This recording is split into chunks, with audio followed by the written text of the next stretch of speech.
Hi, నమస్తే. Welcome to Naresh maths classes.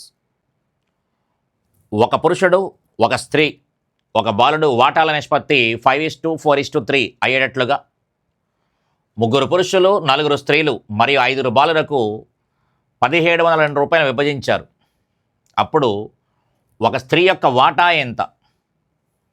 ఇక్కడ స్త్రీ అనే ఆమె స్త్రీకి సంబంధించిన వాటా అడిగాడు కాబట్టి ఇక్కడ స్త్రీ వాటాలు చెప్పాడు. ఒకసారి ఒక పురుషుడు, స్త్రీ, బాలుడు వాటాల నిష్పత్తి అని చెప్పాడు. ఇక్కడ క్లియర్గా మనకి స్త్రీ వాటా ఎంత అంటే 4 అని కనిపిస్తుంది. కాబట్టి కింద ఉన్న ఆప్షన్లో 4th టేబుల్ పోవాలి. ఇక్కడ కింద ఉన్న ఆప్షన్లో 4th టేబుల్ పోవాలి, 4వ ఎక్కం పోవాలి అని చెప్పేసి అంటున్నాం. మరి కింద ఉన్న ఆప్షన్లో 4వ ఎక్కం పోవాలి అంటే కనుక చివరి 2 అంకెలు చూసుకుంటాం. కాబట్టి 42లో 4వ ఎక్కం పోదు, 54లో కూడా మనకి 4వ ఎక్కం పోదు. ఎందుకంటే చివరి 2 అంకెల్లో 4వ ఎక్కం పోవాలి. 48లో 4వ ఎక్కం పోతుంది, 72లో కూడా 4వ ఎక్కం పోతుంది. అంటే సమాధానం 48 అయినా కావచ్చు, లేదా 172 అయినా కావచ్చు. అంటే 2 ఆప్షన్లు వచ్చాయి. 2 ఆప్షన్లు వచ్చాయి కాబట్టి లెక్క చేస్తే కనుక ఏం చెప్పుకోవచ్చు అంటే కనుక మనకి క్లియర్గా మనకి వాటాలకి సంబంధించిన రేషియో ఎంత అంటే కనుక వాటాలకి సంబంధించిన రేషియో ఇక్కడ మెన్ను, ఉమెను, బాలుడు అని చెప్పాడు. కాబట్టి 5:4:3 అంటే మగవాళ్ళకి 5 రూపాయలు ఇస్తే ఆడవాళ్ళకి 4 రూపాయలు ఇస్తే పిల్లలకి 3 రూపాయలు ఇస్తున్నాము అని అర్థం.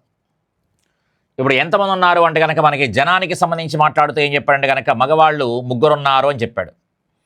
ఒక్కొక్కడికి 5 రూపాయలు చొప్పున 3 ఉంటే 3 5 15 ఇస్తాం. అలాగే ఒక్కొక్క స్త్రీకి 4 రూపాయలు చొప్పున 4 స్త్రీలు అని చెప్పాడు. కాబట్టి 4 స్త్రీలు 4 4 16 రూపాయలు ఇస్తాము. అలాగే బాలుడు ఒక్కొక్క బాలుడికి 3 రూపాయలు చొప్పున 5 బాలుడు కాబట్టి 5 బాలుడు 5కి 5 3 15 రూపాయలు ఇస్తాం. టోటల్గా వాళ్ళకి ఇచ్చే డబ్బులు ఎంత అంటే మగవాళ్ళకి 15 రూపాయలు, ఆడవాళ్ళకి 16 రూపాయలు, పిల్లలకు కూడా 15 రూపాయలు. టోటల్గా మనం ఇచ్చేది ఎంత అంటే కనుక 46 రూపాయలు ఇస్తున్నాం. 46 రూపాయలు ఇస్తున్నాము. 15 16 15 టోటల్గా 46 రూపాయలు ఇస్తున్నాం. మన ప్రకారం 46 ఇస్తే వాడి ప్రకారంగా 1702. 46కి 1702 అయితే స్త్రీ వాటా అని అడిగాడు. కాబట్టి స్త్రీ తాలూకు నెంబర్ ఎంత? 4.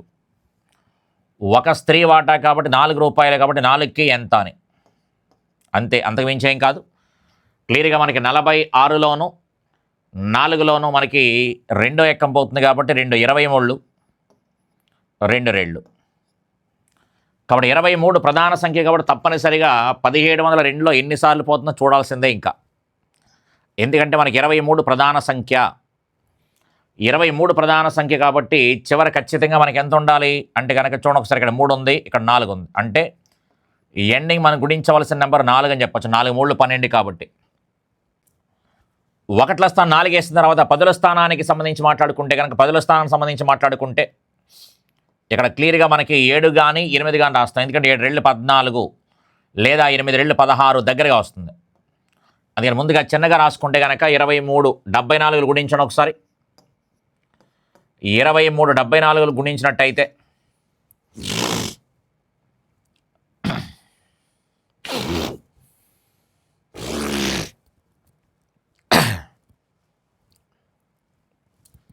ఇక్కడి నుంచి రికట్ చేయమా.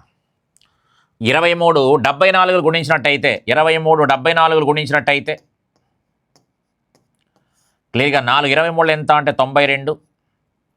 7 23 ఎంత అంటే కనుక 140 + 21 161 అని చెప్తాను. 161 క్లియర్గా ఇది 2 0 7 1 సరిపోయింది కరెక్ట్గా. అంటే 23 74 అని చెప్పేసి అంటున్నాం. 23 74 1702 కాబట్టి 2 74 ఎంత? 148. 2 74 ఎంత అంటే కనుక 148 అని చెప్పచ్చు. ఓకే, నెక్స్ట్ మరొక ప్రశ్న. 10 మంది పురుషులు 12 మంది స్త్రీలు కలిసి ఒక పనిని 24 రోజుల్లో పూర్తి చేయగలరు. ఒక స్త్రీ ఒక పని చేయడానికి ఒక పురుషుడు తీసుకునే సమయానికి 3 రెట్లు, సమయానికి 3 రెట్లు కాలాలని కంపేర్ చేస్తున్నాడు. స్త్రీ పురుషులకి సంబంధించి కాలాలని కంపేర్ చేస్తున్నాడు. అది 7 పురుషులు ఆ పని చేయడానికి పట్టే కాలం ఎంత అడిగాడు. 7 పురుషులు ఆ పని చేయడానికి పట్టే కాలం ఎంత? క్లియర్గా కాలం అనగానే చెప్పుకుంటున్నాము మొత్తం పని ఎంత, మొత్తం పనిని ఎవరు చేస్తున్నారు, ఎప్పుడు మాట్లాడినా ఇదే మాట్లాడా. ఎవరు చేస్తున్నారు, మొత్తం పనిని ఎవరు చేస్తున్నారు, ఎవరు చేస్తున్నారు, 7 పురుషులు చేస్తున్నారు. మొత్తం పనిని ఎవరు చేస్తున్నారు అని జస్ట్ చిన్న పాయింట్ ఎప్పుడు వాడుకునేది అదే కాబట్టి హ్యాపీగా మొత్తం పని తెలుసుకోవాలి. ఆ మొత్తం పని కంటే ముందు వాడు చిన్న ఒక పాయింట్ చెప్పాడు. స్త్రీ పురుషులకి సంబంధించి ఏం చెప్పాడు? స్త్రీ పురుషులకి సంబంధించి కాలాలకి సంబంధించి మాట్లాడాడు. స్త్రీ ఒక పని చేయడానికి పురుషుడు తీసుకునే సమయానికి అని చెప్పాడు కాబట్టి పురుషుడు 1 అనుకుంటే ఆటోమేటిక్గా మనకి స్త్రీ 3 అని అర్థం. అందుకని కాలాల యొక్క నిష్పత్తి ఎంత అంటే 1:3. ఆటోమేటిక్ వాళ్ళ యొక్క సామర్థ్యాల నిష్పత్తి, కాలాలు సామర్థ్యాలు ఉంటాయి, విలోమ నిష్పత్తిలో ఉంటాయి. వాళ్ళ యొక్క సామర్థ్యాల నిష్పత్తి ఎంత అంటే 3:1. కాలము సామర్థ్యం మనకి విలోమ నిష్పత్తిలో ఉంటాయి. అందుకని క్లియర్గా మనకి 3:1 అంటే కనుక ఒక పురుషుడు 3 పుస్తకాలు చదివితే ఒక స్త్రీ 1 పుస్తకం చదువుతుంది అని అర్థం. కాబట్టి క్లియర్గా మనకి టోటల్ వర్క్ ఎంత అంటే కనుక చూడండి ఒకసారి. మొత్తం పనిని 24 రోజుల్లో చేశారని చెప్పాడు. మొత్తం పనిని 24 రోజుల్లో చేశారు. ఎవరెవరు చేశారు? 10 మంది పురుషులు చేశారు. 10 మంది పురుషులు చేశారు. తర్వాత 12 మంది ఆడవాళ్ళు చేశారని చెప్పాడు. ఎన్ని రోజులలో అంటే కనుక 24 రోజుల్లో చేశారు. 24 రోజుల్లో చేశారు. 10 మంది పురుషులు 12 మంది స్త్రీలు కలిసి 24 రోజులు చేశారు. మంది రోజులు గంటలు లేదు కాబట్టి గుణించలేదు. 10 మంది పురుషులు 12 మంది స్త్రీలు 24 రోజులు చేశారు. ఈ పనిని ఎవరు చేయమంటున్నాము అంటే కనుక 7 పురుషులు అని చెప్పాడు. 7 పురుషులు ఎన్ని రోజుల్లో చేస్తారు? 24 రోజుల్లో 10 మంది పురుషులు 12 మంది స్త్రీలు చేసే పనిని 7 పురుషులు ఎన్ని రోజుల్లో చేస్తారు? ఇది వాడి ప్రశ్న. అదేంటంటే అలా రాసి వదిలేశారంటే కనుక క్లియర్గా మనకి సామర్థ్యాలు మన దగ్గర ఉన్నాయి కాబట్టి హ్యాపీగా ఇప్పుడు రాసుకోవచ్చు. పురుషుడు వచ్చి 3 పుస్తకాలు, స్త్రీ 1 పుస్తకం. పురుషుడు 3 పుస్తకాలు కాబట్టి క్లియర్గా ఏం చెప్పుకోవచ్చు చూడండి ఒకసారి. 10 3 30, 12 1 12, 30 + 12 ఎంత అంటే 42. 42 × 24 / 7 3 21. 21 42లో 2 సార్లు పోద్ది. 2 24 ఎంత అంటే కనుక 48 అని చెప్పొచ్చు. 2 24 ఎంత అంటే కనుక 48. మొత్తం పనిని ఎవరు చేస్తున్నారు అంతే, అంతకుమించి ఏం కాదు. కాకపోతే ఇక్కడ డైరెక్ట్గా సామర్థ్యాలు కాకుండా సమయానికి సంబంధించిన రేషియో ఇచ్చాడు. కాలము సామర్థ్యం మనకి విలోమ నిష్పత్తిలో ఉంటాయి కాబట్టి ఎప్పుడైతే కాలాలు వచ్చి ఆటోమేటిక్గా సామర్థ్యాలు చెప్పచ్చు. కాబట్టి మొత్తం పనిని ఎవరు చేస్తున్నారు ఎప్పుడు మాట్లాడే పాయింట్ అది. మొత్తం పనిని అంటే 24 రోజుల్లో 10 మంది పురుషులు 12 మంది స్త్రీలు చేసే పనిని 7 పురుషులు ఎన్ని రోజుల్లో చేస్తారు? అది వాడి వాక్యం. ఓకే, నెక్స్ట్ మరొక ప్రశ్న.